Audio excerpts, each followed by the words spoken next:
देश में बनने वाला हर कानून नागरिकों के हितों की रक्षा के लिए बनाया जाता है ताकि हर पीड़ितों को इंसाफ और उसका हक मिल सके। लेकिन कुछ लोग ऐसे हैं जो इस नियम का गलत इस्तेमाल करते हैं और मासूम लोगों को अपने जाल में फंसाते हैं।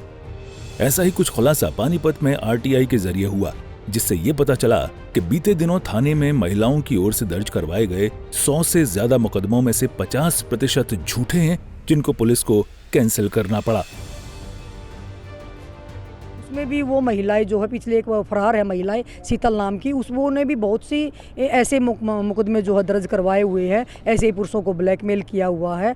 तो मैंने ये कहा कि उनकी पहचान करके और उन पे कार्रवाई की जाए। और ऐसे ही जो झूठे मामले पाए गए हैं, 50 से ज़्यादा मामले ऐसे मिले हैं जो रेप के झूठे मिले। 110 के करीब जो है मामले दर्ज हुए थे, उसमें से 50 मामले जो है वो झूठे मिले। तो इन महिलाओं पे भी कार्रवाई होनी चाहिए, क्योंकि जब हम चाहते हैं कि भाई रेप करने वाले को कड़ी सजा मिले, तो झूठे मुकदमे दर्ज कराने वाली महिलाओं पे कड़ी कार्रवाई क्यों ना हो? क्योंकि पुरुषों की कोई नहीं सुनता, महिलाओं की सभी सुनते हैं। महिलाएं जाती है थाने में, मुकदमे दर्ज कराती हैं, बाद में फिर साठगांठ करती हैं। ब्लैकमेलिंग का इन्होंने धंधा बना रखा है। और एसपी साहब ने अगर ये संज्ञान लिया है कि उन पर कड़ी कार्रवाई हो, उसका मैं स्वागत करती हूँ। समाज सेविका सविता आर्य ने बताया कि इस दौरान उन्होंने प्रशासन से उन महिलाओं का भी ब्यौरा मांगा जो एक थाने से दूसरे थाने में केस दर्ज कराती हैं, जिससे उन पर कानूनी कार्रवाई हो सके। आपको बताइए कि आरटीआई के माध्यम से ये पता लगता है हमें कि भाई कितने मामले झूठे पाए गए। तो अब की बार भी 50% जो है मामले कैंसिल हो चुके हैं, और कुछ ऐसे भी हैं जिसमें जांच चली हुई है, वो भी कैंसिल होंगे। मैंने खुद एसपी साहब से रिक्वेस्ट करी है कि जो झूठे मुकदमे दर्ज महिलाएं करवाती हैं, जिसकी वजह से जो सच में पीड़ित महिलाएँ हैं उनको भी न्याय नहीं मिल पाता, तो इन महिलाओं के ऊपर सख्त कार्रवाई होनी चाहिए। जैसे 182 के तहत कार्रवाई होती है, कलंदरा जो है पुलिस पेश करती है कोर्ट में, तो हम कहते हैं कि उसके तहत ही चाहे कार्रवाई हो, महिलाओं पे कार्रवाई होनी चाहिए। क्योंकि आपने देखा है कि कई महिलाएं ऐसी भी जो गैंग बना के पुरुषों को ब्लैकमेल करने के लिए उनके ऊपर झूठे आरोप लगाती हैं, और बाद में पैसे लेके उनसे साठगांठ करके और बाद में जो है समझौते कर लेती हैं। तो मैंने इसके लिए भी एक आरटीआई लगा रखी है। जैसे वो आंकड़ा नहीं मिला कि 1 से ज़्यादा मुकदमे दर्ज कराने वाली महिलाओं का भी ब्यौरा दिया जाए, जो इस थाने में करवा के फिर दूसरे थाने में या दूसरे जिले में जाके करती हैं। वहीं आरटीआई के जरिए खुलासे के बाद पानीपत के एसपी लोकेंद्र सिंह ने कड़ा संज्ञान लिया है और पुलिस थानों में झूठे मुकदमे दर्ज करवाने वालों के खिलाफ सख्त कार्रवाई के आदेश दिए हैं।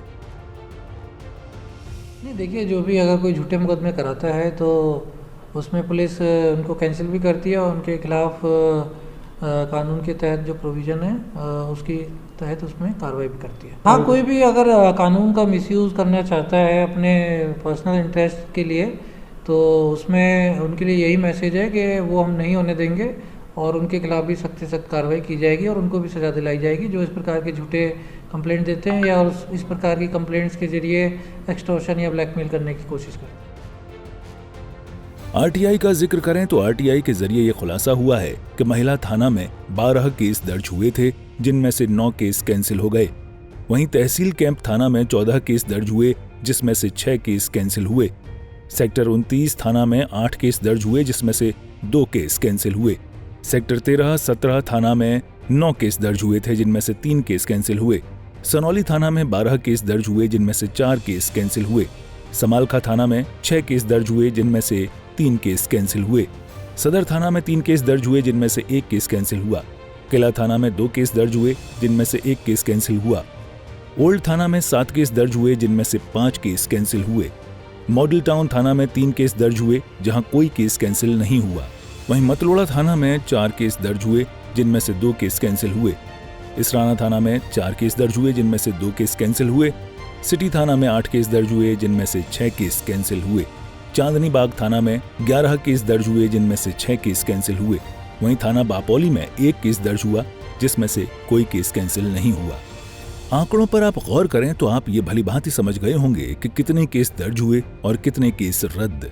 हालांकि ये डेटा सिर्फ एक थाने का है, इसलिए ये जरूरी है कि सरकार इसे लेकर सख्त कदम उठाए और आरटीआई के नियम को और कठोर बनाए, जिससे इस तरह के मामलों का खुलासा हो सके। सूर्य समाचार के लिए पानीपत से सुमित भारद्वाज की रिपोर्ट।